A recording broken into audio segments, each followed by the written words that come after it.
The Knopfler Good. brothers, absolutely superb. Look at that. Look at that. Beautiful. Good morning. Good morning. How are you doing? Far more sonorous than anything that's going to come out of either of our mugs' Yeah, mouths. no, exactly. I can't attest to that. Hopefully more instructive. Take it away, Liam. Astute and erudite.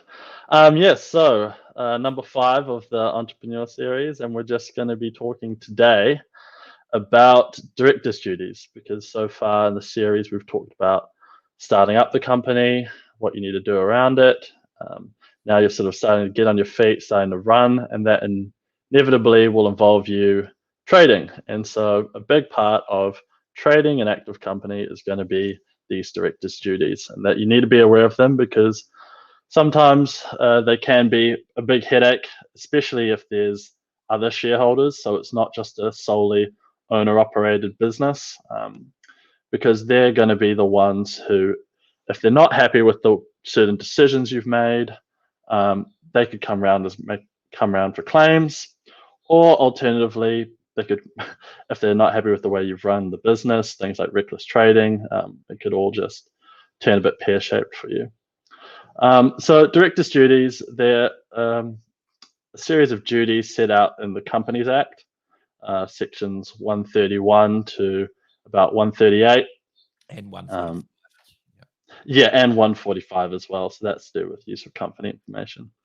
And so, yeah, they set out standard duties under the Companies Act, which statutorily you'll be required to adhere to.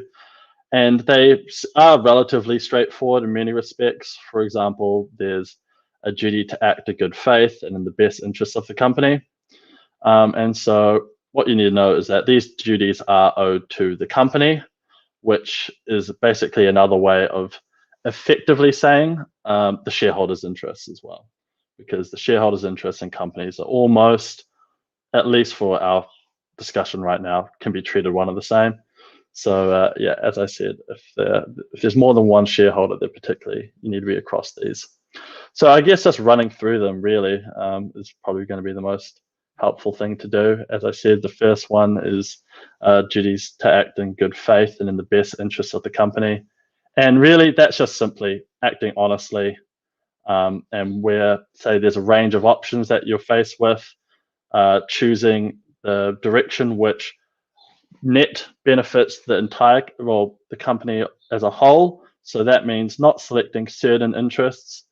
Again, if there's, say, a minority shareholder's interest and there's a minority, only turning your mind to what the majority wants. So basically saying, okay, everyone, what's your opinion? Where do you think we should go?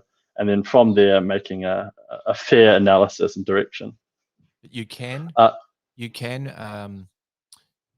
oftentimes to act in the best interest of the company will also be to act in a given director or shareholder's best interests. And of course, but as long as it is in their best interest to the extent that they're not preferring their own interests over the company's interests, then it's unlikely they'll fall foul of that particular director's duty. Yes. It is only when a director prefers their interests in a way that actually over the company's interest to the extent that it is not the best interest of the company. For example, if Liam and I have a law firm and we have an arrangement whereby we get a whole lot of referral work from a particular agency, and we had two agencies or real estate agencies that we could have such an arrangement with. If it turned out that I was getting, and that would be illegal anyway in terms of the commissions, and also can't take commissions, but so it's not perhaps a great example, but just bear with me for a moment. If I'm getting something out of that arrangement that Liam is not, then even though it is in the best interest of the company, it is good for the company, I'm getting something that all the other shareholders aren't also getting, and I'm preferring my interest to the company. Because so at the very least, it should be disclosed, and all the directors and shareholders should sign off. Yeah, disclosure is a big sort of part of making sure you don't sort of step foul of that. Because again, it could seem a little bit confusing, because as a lot of companies in New Zealand, it's the director is one of the major shareholders, especially if you're the entrepreneur, starting the business. I highly doubt you're going to start a business and then be the 5% shareholder.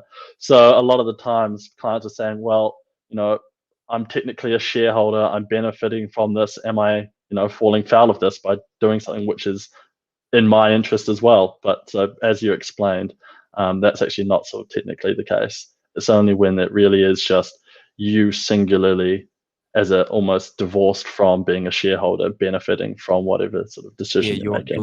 You're benefiting in a way that is not synonymous with your interest in the share capital of the company. Yes. Increasing in stock. Another thing to be aware of in terms of that duty is in regards to solvency. So you do need to still turn your mind to, if there is troubles with solvency, the duty does require you to still turn your mind to actually creditors as well. You have to take those on board rather than solely just the interests of the company as well. There's sometimes you can change certain duties in the Constitution. You can augment some of these. For example, if the company is actually a subsidiary, but we won't go into those. Those are just a bit more technical for this. Just quickly on that, Liam, you can prefer, can't you, the interest of the holding company, broadly speaking, without going into it too much? Yeah, correct. Yeah, that's basically what it is. You can, if it's constitutionally provided for, you can just say, although it's not in the interest of this current company, it's actually in the interest of the holding company, and therefore that's one sort of good point here for entrepreneurs that are watching this, or wannabe entrepreneurs that are watching this. The Companies Act, unlike some aspects of the law, is relatively intuitive in terms of what, if you think that if you're a director and you're going to go and do something, and intuitively you feel like it's probably not the right thing to be doing, there's probably going to be something in the Companies Act that will pin you down, and that if someone else that suffered loss got hold of that bit of information or that behavior that you'd exhibited, and they could prove it, they would be able to pin you with one of these sections that Liam is just rattling off here. And you don't need to be a lawyer to figure out that it's wrong. It's pretty intuitive as a piece of legislation goes. Yeah, as I guess it's the benefit of being response to pretty much one of the most sort of fluid and moving kind of areas of the law. It can't really just be sort of archaic maritime law of the 1800s. It sort of has to be just quite a pragmatic and actually sort of real world practical thing. Having said that, while it is quite intuitive, and I'm just getting in the middle of Liam's presentation here. While it is quite intuitive, as Liam will get to later, it can be really difficult to enforce as well, because it can be quite grey as to exactly who did what, proving it, and then showing loss in a way that was, there's no plausibly deniable reason why a director did this or did that.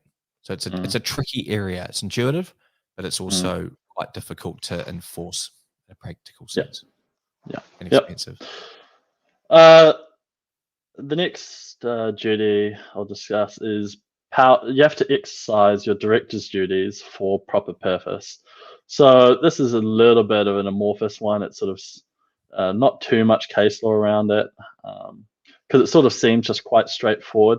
But really what it's trying to get at is making sure, for instance, say there's maybe a hostile takeover is happening, and a director, instead of trying to resist that takeover, would try to issue more shares to resist that. Now, technically, the issue of shares is to be creating more like capital raising.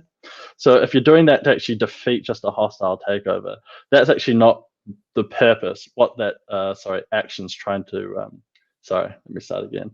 That's actually not sort of the correct use of issuing shares, and for that reason, someone could then say you're not exercising your director's duties for a proper purpose. So it's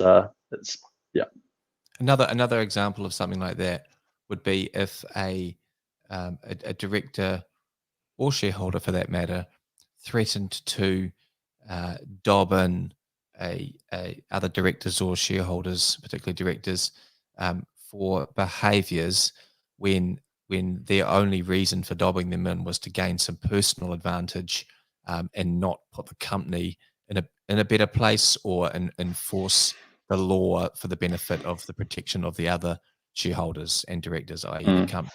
So in that type of situation, a director that is having that blackmail type of behavior lorded over it, would have an argument that that director is not actually exercising their power as for a proper purpose. It is actually just for some sort of pecuniary or other tactical gain on their part, quite separate from the purpose that those powers were intended to be exercised by the director. Yeah. Liam's example was a lot easier to follow, a lot tighter, but again, like Liam used the word amorphous. He's got a much bigger vocabulary than I, but that essentially means scattered or difficult to piece together a common theme.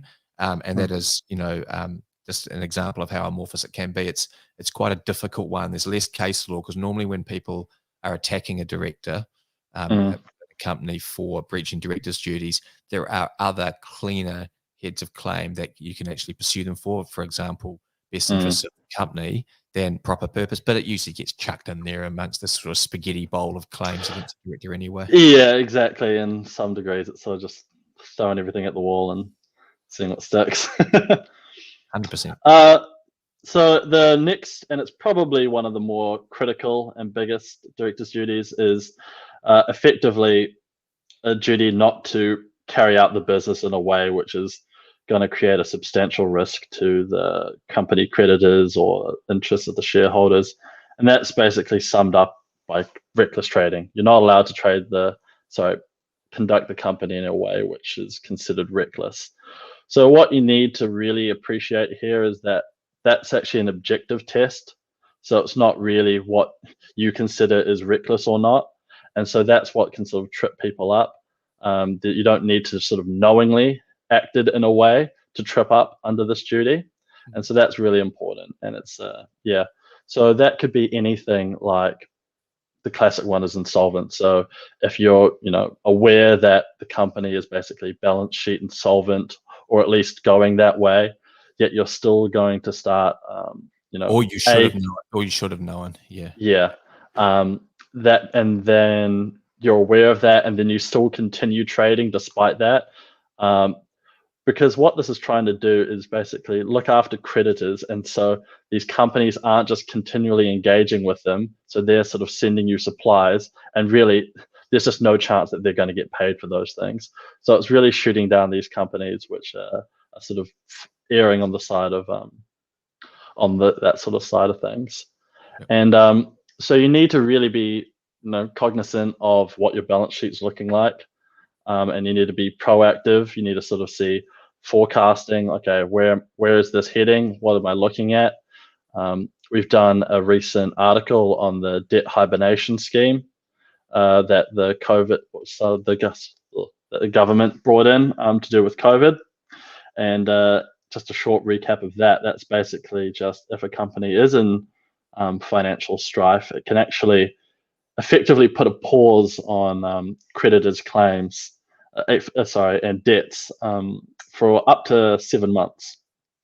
So that gives you a time to sort of take stock, figure out, okay, how am I going to get through this? What's a plan I could go to creditors to say, look, you know what, I might pay 50% now, and then if you let me do this, I can pay another 50% at the end of the 6 months.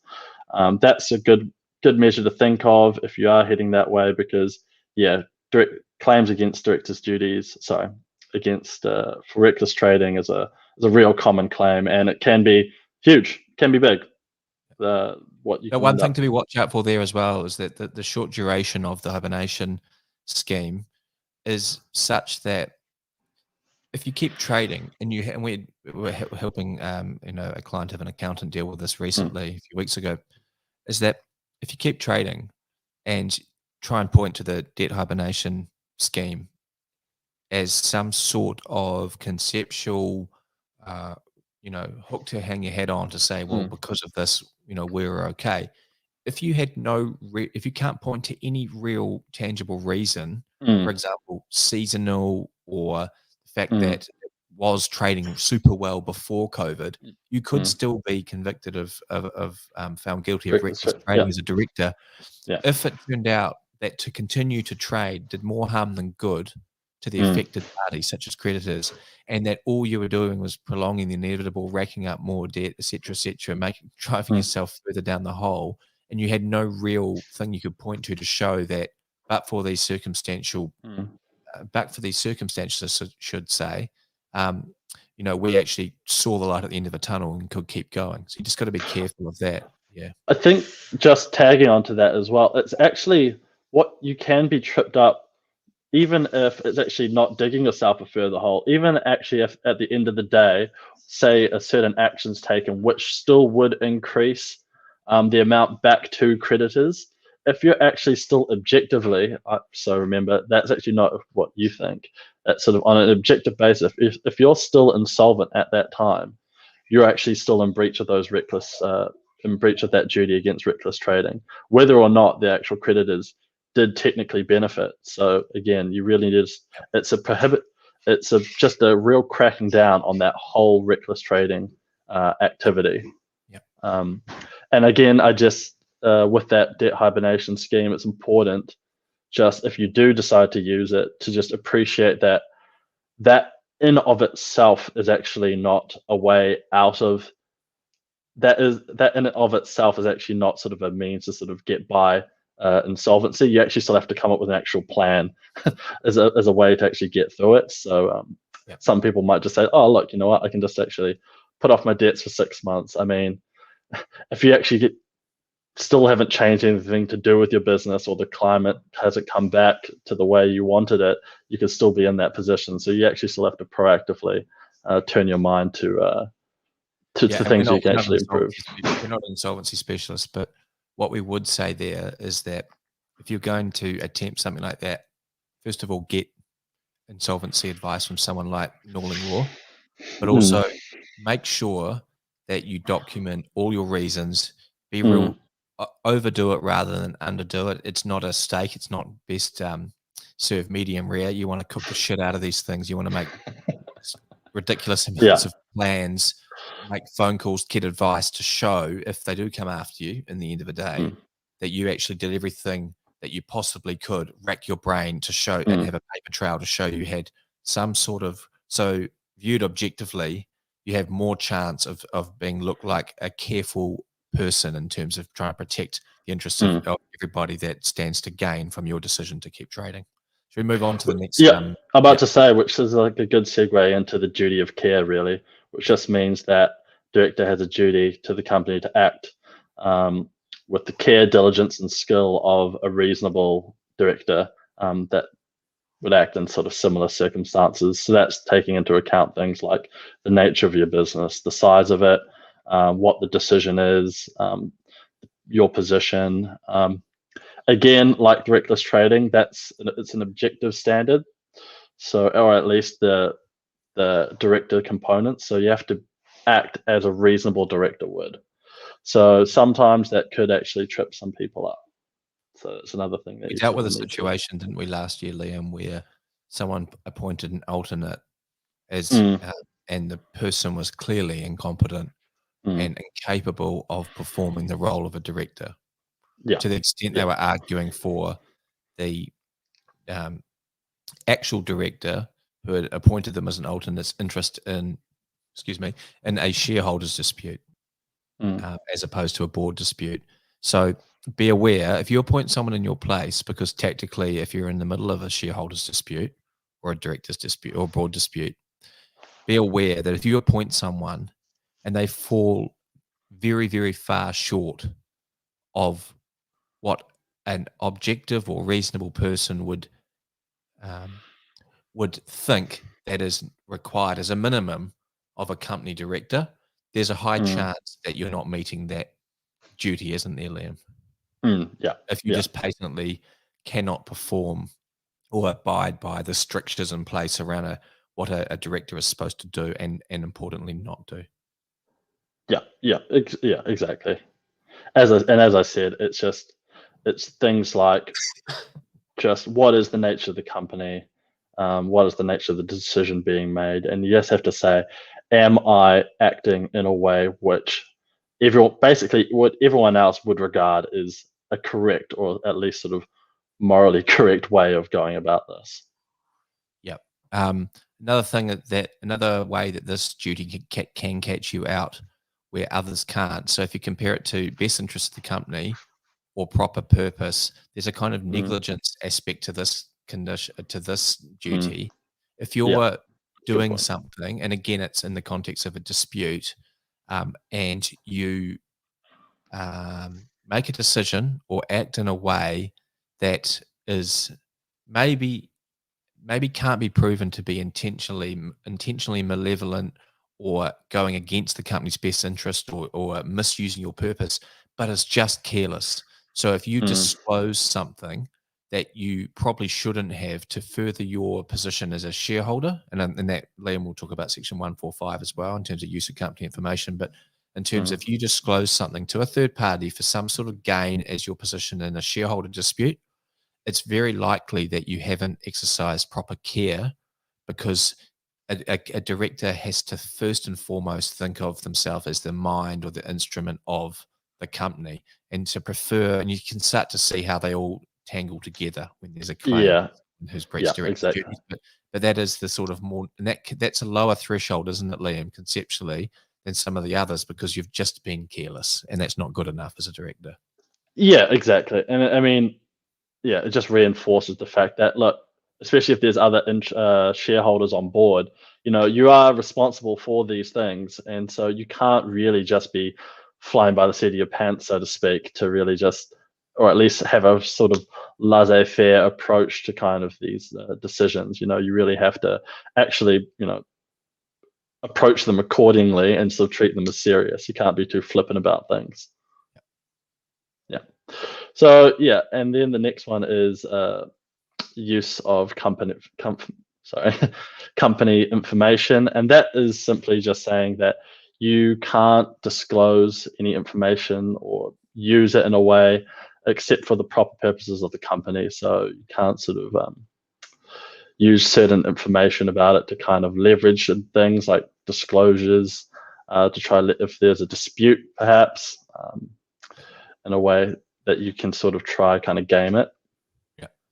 There are sometimes, aren't there, Liam, pro forma provisions and shareholders agreements which actually allow directors to actually use that information in a way that benefits them as shareholder? Yeah. So that is true. And then you can also, if they've been authorized to make disclosures by the board, that's also another way. But that can catch out directors too. If you're in a shareholder or board dispute, that can catch out shareholders if they have some information and they don't have a shareholders agreement, or they don't have a shareholders agreement that allows certain permitted disclosures, and they actually go and disclose some information, but that wouldn't be caught by breach of any of the other directors' duties. The simple act of the fact you've disclosed that information could breach Section 145, and that's a lot easier to prove than some of the other more bitsy technical duties that we've just been through with you, which are a lot more amorphous and difficult sometimes to prove, because you're talking about proving an actual effect, like, for example, care and skill, best interests, proper purpose. If you can simply show that that information got into the hands of someone outside the company, that's a pretty easy that's a pretty easy section to prove, isn't it, Liam? Yeah, exactly. Yep. So just wrapping it all up, so all of a sudden you've gone from, and you still will be in real life terms, you've gone from just yourself to being a director and shareholder, probably the only one in most cases of a limited liability company. You may in time get more directors and shareholders on board, and all of you individually owe this loyalty and this duty of faith, essentially, and trust and confidence to each other, but as the guiding hands and the soul, so to speak, of the business together. So you always need to think, what I'm doing really in the interests, in the best interests of the body corporate or the collective, all of us sort of melded together. So we're all in it. And you need to think, if I want to go and do something that I'm actually going to get a benefit out of, if I was in the other person's shoes and it was the other way around, would I want to know that person is going to get that benefit out of that? If you're even asking that question, the answer will probably be yes. Yeah. So in almost every single case, unless you're already in dispute and there's a tactical reason under the advice of a lawyer, commercial lawyer, or more likely a litigator, that you are not to disclose that information to someone. But in most cases where it's well shy of a dispute, particularly in the early days of a company, you'd be well advised to disclose everything, minute everything, get consent to anything where you may also get some benefit that they're not getting. And just and really at the end of the day, just be careful, because it's new waters for you. You haven't been down it before, and it's just an awareness and way of thinking. No, 100%. And there's lots of resources again online, and kind of companion books that you can actually buy if you really sort of feel like you might be sort of out of the water. And at the end of the day, like we said, it's so if in doubt, you probably want to disclose it, and that's a good. And we'll get on to that in our next podcast, which is going to be about some of the more non-legal things that we see come up in the early stages of a company from our privileged position, and the sort of being able to look into the back the back windows, so to speak, of a lot of businesses that we act for, see what's going on behind the scenes, and to divulge some of those factors which help people succeed, some things which held them back to avoid. And I think that this sort of segues nicely into that chapter. Right there, mate. Fine. To make sure that you to give you as much of a leg up as possible in a more advisory sense. But this is a really important thing to understand, not just from a legal perspective, because you don't want to fall foul of the law, but that really is a sort of ambulance at the bottom of the cliff thing. If you started a business and then it's gone so awry that you're worrying about talking to a lawyer, breaching director's duties, you've got pretty decent sized problems. So it's probably more, I guess. Yeah. And I guess a good thing to also just appreciate is, effectively, while it may sound like these are kind of obligations sort of being placed upon you by the Companies Act, really all they're actually echoing is just practicing good business, doing things like not taking on obligations that you're not going to be able to pay for, things like reading over the contract that you're about to just quickly sign people up to, or just it all just echoes actually just being a prudent and ostensibly, or at least hopefully successful, selfish, self-serving backdoor deals that only you stand to gain from. Exactly. Just ultimate con man. Yeah, very good.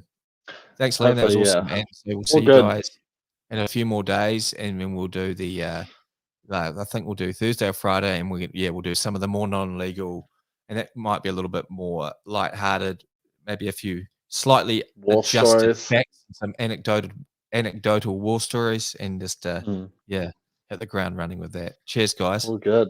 Cheers. Have a great last day of level 4. Oh.